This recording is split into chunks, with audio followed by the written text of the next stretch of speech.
अगर आप कांडला की बात करते हो तो कांडला क्षेत्र आप जब देखते हो, क्या है कांडला क्षेत्र आप देखते हो तो ये आता है आपका गुजरात। और ये जो गुजरात है, इसी गुजरात में स्थित जो है कांडला है। और यहां से दो तीन क्वेश्चन बनते हैं। एक तो कांडला जो है, एक प्रश्न लेकर ये आता है, क्या लेकर आता है, कांडला बंदरगाह से एक प्रश्न ये बनता है, ये बताइएगा ये कैसा बंदरगाह है, तो ये है ज्वारीय बंदरगाह। एक प्रश्न ये बनता है कि जो कांडला बंदरगाह है, ये जो है इसका नया नाम क्या है। नया नाम है दीनदयाल बंदरगाह।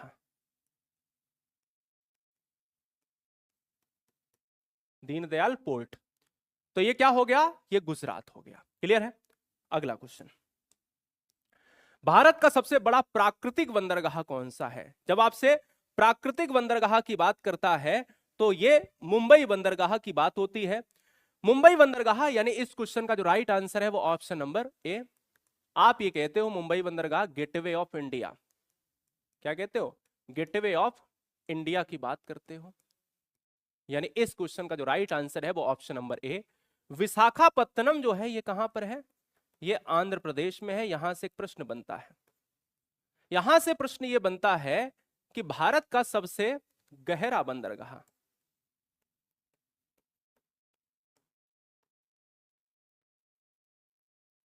विशाखापत्तनम। पारादीप की बात करते हो तो ये ज्वारीय बंदरगाह है, ओडिशा में है। मुंबई की बात करते हो तो सबसे बड़ा है और प्राकृतिक है। आप मेरे को ये बताओ कोचीन बंदरगाह कहां पर है, कोचीन बंदरगाह है कहां पर। अगला, भारत का सबसे बड़ा कोयला क्षेत्र कहां पर है।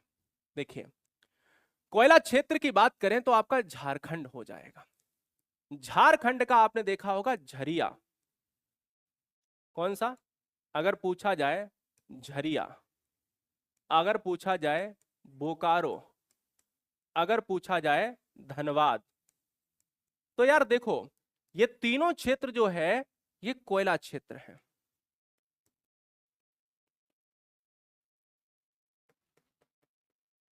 ठीक है।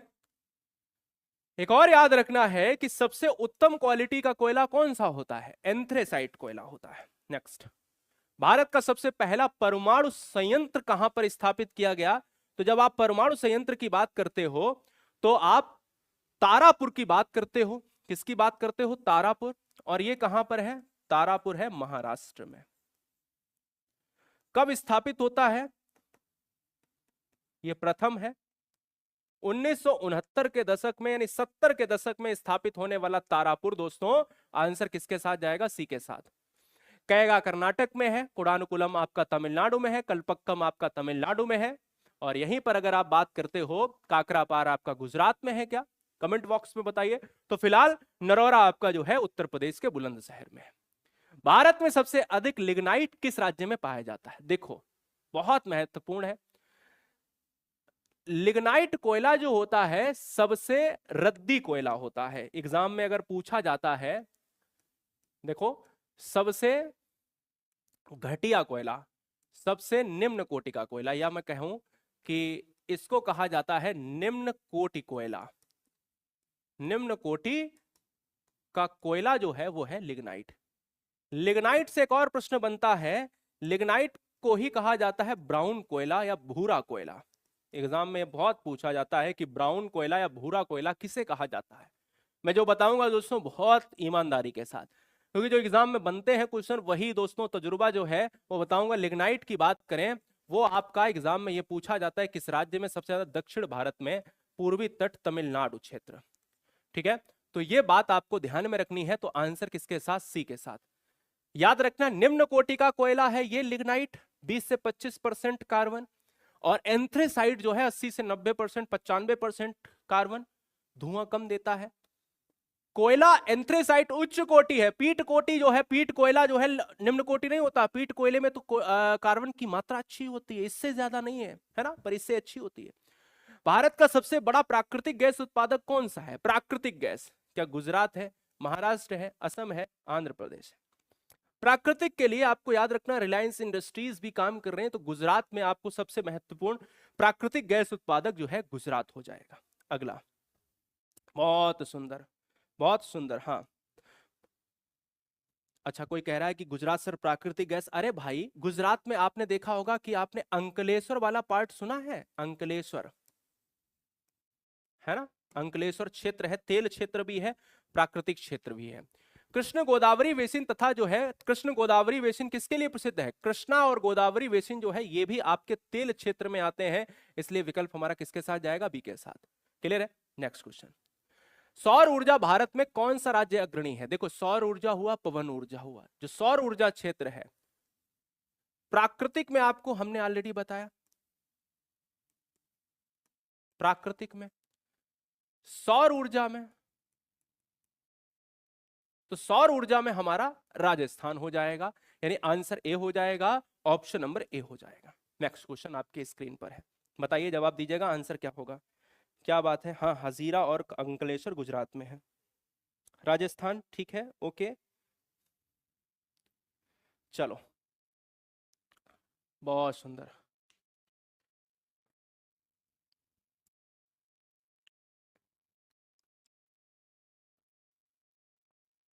आप लोग डिनर वगैरह कर लेना साथ में, है ना, क्लास में।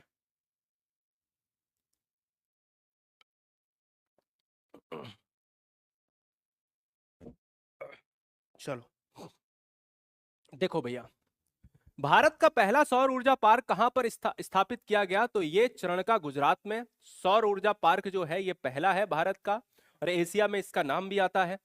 भारत की पहली इस्पात फैक्ट्री कहां स्थापित हुई? जब आप इस्पात फैक्ट्री की बात करते हो तो ये कहां पर स्थापित हुई? इस्पात फैक्ट्री जो है, इस्पात फैक्ट्री जो है आपके जमशेदपुर, आपने नाम सुना होगा, आपने जमशेदपुर, जमशेदजी टाटा का नाम सुना होगा दोस्तों, जमशेदपुर में टाटा आयरन स्टील, स्टील जिसको आपने कहा टिस्को, है ना, ये टिस्को जो है ये जमशेदपुर। अगला क्वेश्चन, भारत का मैनचेस्टर, देखिए बहुत महत्वपूर्ण 3 क्वेश्चन बनेंगे। एक तो बनेगा कपड़े से संबंधित है, भारत का मैनचेस्टर, बता दो भैया। एक आपका बनेगा उत्तर भारत का मैनचेस्टर,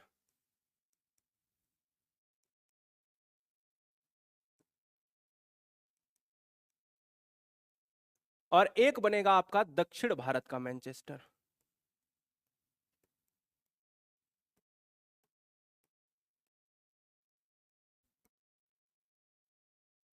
तीनों बताओ। देखो, भारत का मैनचेस्टर है अहमदाबाद, ओवरऑल अहमदाबाद, ठीक है, दिख रहा है अहमदाबाद लिखा है। उत्तर भारत की बात करें तो यह है आपका कानपुर। दक्षिण भारत का मैनचेस्टर कहां पर है? कोयंबटूर, ठीक है ना, दिख रहा है, थोड़ा जगह कम थी। तो यार देखो, यहां पर जो अहमदाबाद, ये क्या ओवरऑल इंडिया की बात हो रही है, तो ओवरऑल इंडिया के लिए हम क्या लगाएंगे? Option number B, Ahmedabad. किस शहर को भारत का मैनचेस्टर ऑफ साउथ कहते हैं? तो भारत का मैनचेस्टर ऑफ साउथ यानी दक्षिण भारत का मैनचेस्टर, और दक्षिण भारत का मैनचेस्टर किसे कहा गया? कोयंबटूर को। क्लियर है? नेक्स्ट, भारत का सबसे बड़ा लौह इस्पात उत्पादक राज्य कौन सा है? जब आप लौह इस्पात की बात करते हो तो लौह इस्पात के लिए कौन सा राज्य जाना जाता है? ठीक है, हाँ ठीक है, ठीक है, ठीक है, ठीक है। देखो, आंकड़े बदलते रहते हैं, फिलहाल का जो आंकड़ा है वो मैं आपको बता रहा हूं, उड़ीसा का आंकड़ा है, ठीक है, उड़ीसा का जो आपका भुवनेश्वर बेल्ट है, भुवनेश्वर बेल्ट है, भुवनेश्वर बेल्ट क्षेत्र में आपका सबसे ज्यादा लौह जो है उत्पादन, उत्पादन अलग प्रश्न है, तो उड़ीसा हो जाएगा। साथ ही साथ आपने देखा होगा कि जो बाबा बूदन क्षेत्र है, वो बाबा बूदन जो क्षेत्र है वो भी आपका जो है लौह क्षेत्र है। कर्नाटक के कुद्रेमुख की बात करो तो वो भी आपका क्षेत्र है। तो फिलहाल इस क्वेश्चन का जो राइट आंसर है वो सी हो जाएगा, उड़ीसा लौह के लिए और मैग्नीज के लिए दोनों बहुत महत्वपूर्ण। 44 नंबर और 45 नंबर दोनों को अच्छे से याद रख लो। क्या है 44 नंबर? भिलाई इस्पात संयंत्र किसके सहयोग से बना? 45 से दुर्गापुर इस्पात संयंत्र किसके सहयोग से बना? अब आते हैं यहां पर, देखो भिलाई इस्पात की बात करें, सोवियत रूस, 43 हो गया था, 44 ठीक है, ये क्या है, सोवियत रूस के साथ बना था, सोवियत रूस यानी रसिया के सहयोग से बना था। और रसिया के सहयोग से जब बना था तो ये कब बना था, 1959 में। कब स्थापित हुआ था, 1959 में ये स्थापित हुआ था, रूस का सहयोग था, ठीक है। यही बात अगर आपसे दुर्गापुर की हो जाती है, जब आप दुर्गापुर की बात करते हो, देखो ये क्या है, ये है भिलाई जो छत्तीसगढ़ पार्ट से आता है। ये दुर्गापुर जो है ये कहां से आता है, ये आता है पश्चिम बंगाल से आता है। ये कहां से, पश्चिम बंगाल। किस देश के सहयोग से, ये ब्रिटेन के सहयोग से। इसमें किसका सहयोग रहा है, ब्रिटेन का सहयोग रहा है, ठीक है। इसमें ब्रिटेन का सहयोग रहा है, यह बात आपको ध्यान में रखनी है। अगला क्वेश्चन, भारत का सबसे कम जनसंख्या वाला राज्य कौन सा है? बड़ा अच्छा प्रश्न है, आपसे पूछता है और आप क्या आंसर करते हो जरा देखता हूं। देखो याद रखो कि भारत का सबसे कम जनसंख्या वाला जो राज्य है वो क्या होना चाहिए, 46 का आंकड़े 2011 के अनुसार बताना। ये 2011 का क्वेश्चन नहीं है, 2011 के आंकड़े के अनुसार बताना है। देखो आप ही लोग में से बहुत सारे ऐसे परिवार हैं जो इस वीडियो में गोवा नॉर्मल वे में मार रहे हैं, मुझे बताने की आवश्यकता है, पर बहुत सारे ऐसे लोग हैं जो सिक्किम मार रहे हैं, पर इस क्वेश्चन का आंसर सिक्किम होगा। देखो सिक्किम की जब आप बात करते हो तो सिक्किम वो राज्य है जहां पर क्या, सबसे कम जनसंख्या। जब आपसे सबसे कम जनसंख्या की बात होगी तो आप ये मारेंगे, और जब आपसे सबसे कम क्षेत्रफल की बात होगी तो आप ये मारेंगे। बात क्लियर है? तो प्रश्न था कुछ और कुछ लोगों ने कुछ और मार दिया, तो इस पर थोड़ा सा आपको ध्यान देने की आवश्यकता है। ठीक है प्यारे, ठीक है प्यारे। अगला क्वेश्चन आपके स्क्रीन पर लेता हूं। अगला क्वेश्चन क्या है, भारत का सबसे अधिक जनसंख्या घनत्व वाला। अब देखो सबसे अधिक जनसंख्या घनत्व, अगर आप सबसे अधिक जनसंख्या घनत्व की बात करते हैं तो एक राज्य आता है, ये बिहार। ये जो बिहार आप देख रहे हो ये एक ऐसा राज्य है जहां पर दोस्तों क्या, जहां पर आपको ध्यान देने वाली बात यह है सबसे घने लोग बसे हुए हैं। प्रश्न बनता है दो, सर्वाधिक जन घनत्व कहां पर है, बिहार में। कितना है दोस्तों, 1106 वर्ग किलोमीटर। कितना है, 1106। एक और पूछता है कि सबसे कम, क्या आगे है कुछ ऐसा, सबसे अधिक जनसंख्या घनत्व, एक ही क्वेश्चन हो गया क्या, 47, हाँ एक ही क्वेश्चन है, कोई बात नहीं, 49। हाँ ये देखो मैंने अभी कहा आपसे कि सबसे कम जनसंख्या, सबसे ज्यादा जनसंख्या घनत्व कितना है, सबसे ज्यादा घने लोग प्रति वर्ग किलोमीटर में, सबसे घने लोग अगर बसे हैं वो बिहार में बसे हैं। और अगर पूछा जाए कि सबसे कम जनसंख्या घनत्व कहां पर है तो अरुणाचल प्रदेश में है दोस्तों। इसमें कितने, मात्र 17 लोग है ना प्रति वर्ग किलोमीटर में ये बसे हैं। तो सबसे ज्यादा जनघनत्व कहां पर है, बिहार में है। सबसे कम जनघनत्व कहां पर है, अरुणाचल प्रदेश में है। याद रखना है, अरुणाचल प्रदेश को ऑलरेडी मैंने आपको मैप में दिखाया कि अरुणाचल प्रदेश की स्थिति मानचित्र में क्या है, ये अरुणाचल प्रदेश है। सबसे पूर्वी राज्य अरुणाचल प्रदेश है जहां पर सूर्य सबसे पहले निकलता है। क्लियर है? नेक्स्ट क्वेश्चन, भारत का सबसे अधिक शहरीकृत, अब दो क्वेश्चन है कि सबसे अधिक शहरीकृत राज्य कौन सा है और सबसे कम शहरीकृत राज्य कौन सा है। दोनों क्वेश्चन को समझना प्यार से। सबसे अधिक शहरीकृत राज्य है गोवा, यहां 63% शहरी है, यानी शहरी इलाका है। तो गोवा की बात अगर करें तो गोवा एक ऐसा राज्य है, गोवा एक ऐसा राज्य है जो सबसे कम तटरेखा वाला राज्य है, पहला क्वेश्चन। सबसे कम क्षेत्रफल वाला राज्य है, दूसरा क्वेश्चन।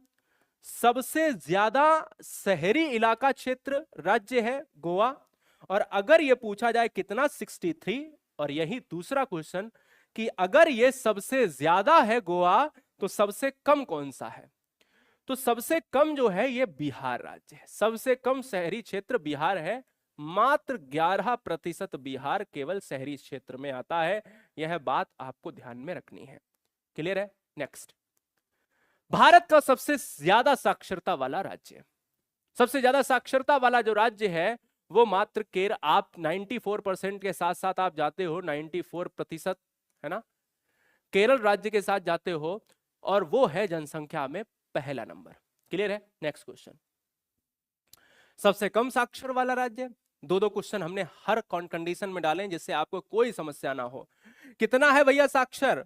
63% दिखाता है फिलहाल वर्तमान में। 61 से 63% के बीच में ऑप्शंस, दो परीक्षाएं ऐसी आई जहां पर एक में 63 था मिनिमम ऑप्शन, एक में 61.82% था, तो वो ऑप्शन के हिसाब से फिलहाल आप 61.5% याद रखिए बिहार। अगला, भारत की जनगणना कितने अंतराल पर की जाती है? ध्यान देना, यहां से 2 से 3 क्वेश्चन जनगणना से ही मैं पूछ रहा हूं। एक तो ये वाली चीज पे पहले पूछ लूं। देखिए जनगणना जो होती है वो 10 वर्ष के आधार पर। एक प्रश्न और बनता है यहां पर, क्या बनता है कि देखिएगा किसके कार्यकाल में जनगणना शुरू हुई थी? बताइए कौन व्यक्ति था, क्या वो सन रहा, क्या वो वर्ष रहा? जनगणना दोस्तों लॉर्ड मेयो के कार्यकाल में शुरू हुई। क्या मैं गलत तो नहीं हूं? मेयो, है ना, मेयो लिख दिया है पर कोई बात नहीं। सन की बात करें तो 1872 में इसको शुरू किया गया था। क्या सही है? फिलहाल इस क्वेश्चन का जो राइट आंसर है वो ऑप्शन नंबर बी जाएगा। भारत की सबसे बड़ी रिफाइनरी कहां पर है? तो ये आपकी है जामनगर में है दोस्तों। जामनगर आपका गुजरात क्षेत्र है। आंसर किसके साथ चला जाएगा? ऑप्शन नंबर सी के साथ। रिलायंस इंडस्ट्रीज का जो बहुत बड़ा क्षेत्र जो है यहां पर आपको देखने को मिलता है। तो फिलहाल इस क्वेश्चन का जो राइट आंसर है वो किसके साथ चला जाएगा? बहुत बढ़िया, बहुत सुंदर, बहुत बढ़िया। हाँ, कम क्षेत्रफल में कम, सबसे ज्यादा, सबसे कम जनसंख्या प्यारे कहाँ जाएगी? सिक्किम। बहुत बढ़िया, बहुत बढ़िया, कोई दिक्कत वाली बात नहीं। हाँ बहुत। तो रिलायंस इंडस्ट्रीज की बात करेंगे। भारत का सबसे उपजाऊ जलोढ़ मिट्टी वाला क्षेत्र कौन सा है? उपजाऊ, अब देखो आपको अगर उपजाऊ क्षेत्र देखते हो तो उपजाऊ क्षेत्र कहां से देखने को मिलेगा? यहां से देखने को मिलेगा। थोड़ा सा आप आओगे, थोड़ा सा आप देखो तो यहां पर ये देखिए, ये जो है ना, ये पार्ट आप देखते हो, तो ये जो पार्ट आप देखते हो तो ये आपका उत्तरी क्षेत्र, ये ना उत्तर भारत का क्षेत्र, गंगा वाला जो क्षेत्र है, नदियों के द्वारा जो बहाकर लाई गई मिट्टी होती है, और नदियों द्वारा बहाकर लाई गई मिट्टी वो गंगा का मैदान होता है। गंगा के मैदान में जलोढ़ मिट्टी वाला क्षेत्र आपको देखने को मिलता है। और जलोढ़ मिट्टी जो है दो पार्ट में बांटी होती है, एक खादर मिट्टी बटी होती है और एक बांगर मिट्टी बटी होती है। खादर मिट्टी भी नदी के द्वारा बहाकर लाई जाती है और बांगर मिट्टी भी नदी के द्वारा बहाकर लाई जाती है। खादर मिट्टी नई मिट्टी होती है और बांगर मिट्टी जो होती है वो पुरानी मिट्टी होती है, पुरानी मिट्टी होती है। फिलहाल इस क्वेश्चन का राइट आंसर है वो ऑप्शन नंबर ए। भारत की तटरेखा की लंबाई कितनी है? जब आप भारत की तटरेखा की लंबाई की बात करते हो तो वो कितनी है? जब आप कहते हो 57 नंबर, 57 नंबर की जब आप बात करते हो कि मुख्य भूमि की तटरेखा की लंबाई जो है वो आपकी 6100 होती है। यानी अगर आप द्वीपों की बात करते हो, देखिए मुख्य भूमि की बात करते हो तो ये आती है मुख्य भूमि में, समझिए क्वेश्चन का आंसर नहीं है, ये है मुख्य भूमि की बात, ये मुख्य भूमि की बात है। लेकिन भारत की तटरेखा जिसमें आपकी मुख्य भूमि भी है, क्या है? मुख्य भूमि भी है प्लस आपके द्वीप, द्वीप के साथ में, तो जो मुख्य भूमि भी है और द्वीप भी है, तो आंसर किसके साथ जाएगा? ऑप्शन नंबर बी के साथ। तो आंसर 57 की लंबाई कितनी है पूछी है ये। जब क्वेश्चन में मुख्य भूमि लिखा हो तो 6100 मारना है। तो फिलहाल इस क्वेश्चन में आपको ऑप्शन नंबर बी मारना है। मुख्य भूमि पूछे तो ये, और मुख्य भूमि प्लस द्वीप पूछे तो 7516। दोनों आंसर बता दिए, कंडीशन जैसी हो वैसी मार देना। भारत का सबसे उत्तरी बिंदु कौन सा है? दोस्तों यहां से 2 से 3 क्वेश्चन आपको ध्यान रखने हैं, मेरे साथ बने रहो आप, है ना। मुझे भी नहीं पता है मुझे कितनी दिक्कत होगी इस क्लास में, पर मैं बना हुआ हूं, है ना। मुझे पता है कि मेरे को दिक्कत स्टार्ट है पहले से ही, पर कोशिश ये है मेरी कि आपके साथ तक बना रहूं। आप इतना विश्वास रखिए कि चीजों को लेकर चल रहा हूं, तो विश्वास पर यार दुनिया कायम है। देखिए ये क्या है, ये है भारत, है ना। ये भारत है। बोले सर ये कहाँ भारत है? अरे ये ही भारत तो है, यही तो भारत है, यही तो भारत है, यही तो भारत है। अगर मैं ये कह दूं इसको भारत में तब्दील करता हूं, तो एक तो यहाँ पर पूर्वी बिंदु है, तो पूर्वी बिंदु जो है वो है किवथु है, किवथु है अरुणाचल प्रदेश में, ठीक है। मुझसे पूछा है उत्तरी बिंदु, उत्तरी बिंदु जो है J&K में है, इंदिरा कॉल है, इंदिरा कॉल। और यहां पर आप दक्षिणी बिंदु में लिख लीजिएगा इंदिरा पॉइंट, पॉइंट जो है ये कहां पर है, ये दक्षिणी बिंदु है, जिसको पिगमिलियन पॉइंट भी कहते हैं। तो यार इंदिरा कॉल है ऑप्शन नंबर ए। और यहां पर जो है आपका गौरा मोता, ठीक है ना, ये कहां पर है, ये है गुजरात में। तो पश्चिमी बिंदु जो है ये है आपका पश्चिमी बिंदु, तो पश्चिमी बिंदु पूछे तो गौरा मोता, पूर्वी बिंदु भारत का पूछे किवथु, इंदिरा पॉइंट है दक्षिणी बिंदु, इंदिरा कॉल है जम्मू कश्मीर में उत्तरी बिंदु। अगला प्रश्न कहता है सबसे पूर्वी बिंदु कौन सा है। अगर आप पूर्वी बिंदु की बात करते हो तो पूर्वी क्या है, किवथु है। और पूर्वी यदि किवथु है तो आंसर सी लगाने में क्या कोई दिक्कत है, नहीं है। अगला भारत की मानक मध्याह्न रेखा बताओ।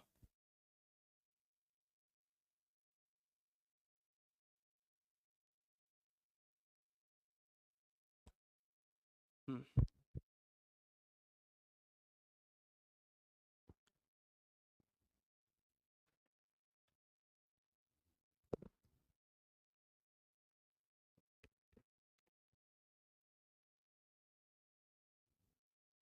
भारत की मध्याह्न रेखा जो है वो कौन सी है, तो आपको पता होनी चाहिए। यहां से 3 से 4 क्वेश्चन बनेंगे। क्या है, 3 से 4 क्वेश्चन बनेंगे। और 3 से 4 क्वेश्चन बनेंगे, इसमें पहला ऑप्शन ये है, क्या पहला क्वेश्चन ये है 82.5 डिग्री पूर्वी देशांतर। दूसरा क्वेश्चन क्या है समझिए, क्वेश्चन ये है कि ये पूछता है कि मानक रेखा कितने राज्यों से गुजरती है।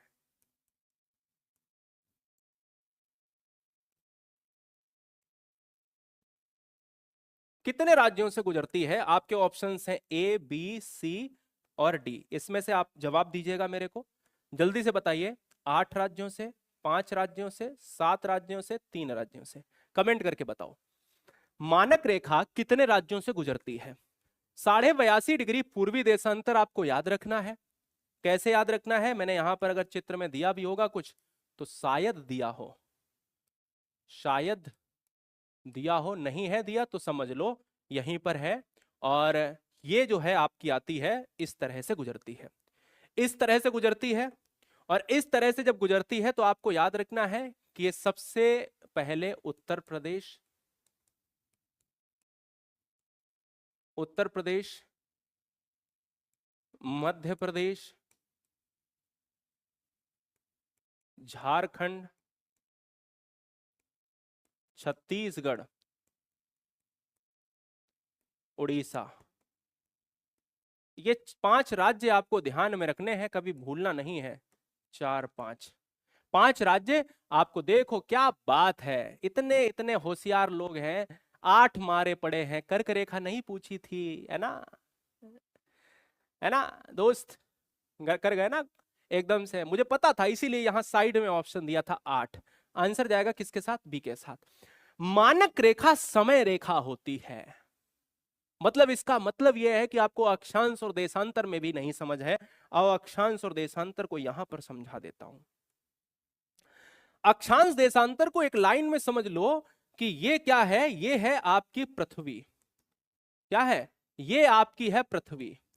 और इस पृथ्वी में अगर देखा जाए तो ये जितनी भी रेखाएं मैं ऐसे ऐसे करूंगा, ये सब हैं आपकी अक्षांश रेखाएं।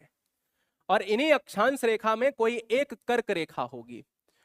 कर्क रेखा ऐसी होती है, मानक रेखा देशांतर वाली होती है, ये खड़ी रेखा होती है ना। कर गए ना, एकदम से मजा आ गया, मुझे पता था यही करोगे। बहुत सारे लोगों ने गलत बताया, बहुत सारे ने सही भी बताया, ऐसा ऐसी बात नहीं है। पर इस चीज को ध्यान रखना, कर्क रेखा 8 राज्यों से, मानक रेखा 5 राज्यों से। मानक रेखा कौन से 5 राज्यों से? ये रहा।